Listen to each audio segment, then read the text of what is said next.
Welcome back to Throttle Theories, where we put throttle down, rev it up, and occasionally question our life choices. Today, we're diving into a David and Goliath matchup, the featherweight Mazda Miata MX-5 versus the Gym Bro Nissan 370Z Roadster. First, on our first category, let's talk about looks. The Miata is like that person who shows up to a party in a well-tailored suit and tells everyone, "I do yoga," sleek, cute, and perfectly proportioned. It's all about simplicity.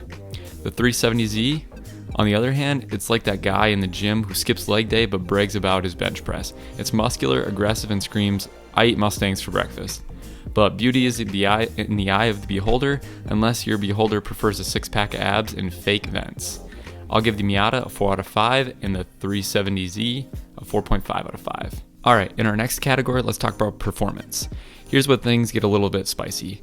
The Miata comes with a 2.4 liter cylinder making about 181 horsepower.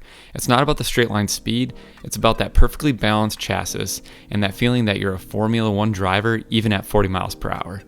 The 370Z though, it's like kind of a punch to the face with a 3.7 liter V6 pumping out 332 horsepower. It does weigh 3,700 pounds. It feels like a sumo wrestler trying to do gymnastics. The 370Z wins the power game, but the Miata wins the smiles per gallon game. Miata, I'll give it a 4.5 out of 5, and the 370Z a 4 out of 5. Next, let's talk about reliability. The Miata is like your grandma's famous casserole recipe. Tried, tested, and dependable. Mazda's been making this car for over about 30 years, and it just doesn't break. The 370Z, well, it's from Nissan, and it's generally solid. Some owners report issues with aging electronics and heavy-duty clutch, giving them a left leg workout they didn't really ask for. Sorry, Nissan fans, but the Miata takes this one. I'm going to give the Miata a 5 out of 5 and the 370Z a 4 out of 5. In our next category, let's talk about affordability. Let's talk about money. So the Miata starts around $29,000, which is a real steal for a car that will make you grin ear to ear. The 370Z Roadster, it starts around $42,000. That's a big gap, and honestly, for that price difference, you could buy a Miata and a year's supply of premium gas to cruise around. So, unless your wallet is as thick as a 370Z curb weight, the Miata is a clear winner here.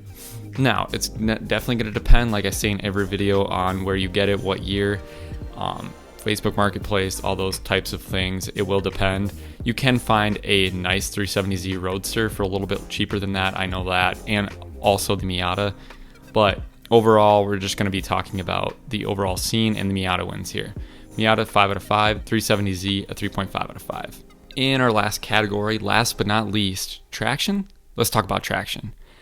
The Miata is a rear-wheel drive with a perfect weight distribution. It's playful but predictable, kind of like your golden retriever. The 370Z, on the other hand, is also rear-wheel drive, but it has more power than grip sometimes. It's a bit of a handful, especially if you're mashing the throttle in the rain. If you want to drift and do donuts, the 370Z is your car. If you want to kind of carve corners with confidence, Miata is your best friend. Miata, 4.5 out of 5. 370Z, 4 out of 5. And with our final averages out of 5, we have the Miata coming out 4.6 out of 5 and the Nissan 370Z Roadster a 4 out of 5. In my opinion, I also would kind of choose a Mazda in this situation. So there you have it. The Miata may be a smaller car, but it takes a bigger punch where it counts. Reliability, affordability, and pure driving fun. The 370Z is a great if you're all about power and looking cool, but for the ultimate driving experience without breaking the bank, Miata is still the king of the lightweight roadsters. Let me know in the comments, are you Team Miata or Team 370Z? And don't forget to like and subscribe and hit that bell for more throttle theories. Until next time, keep your foot on the gas and your hands on the wheel. Peace.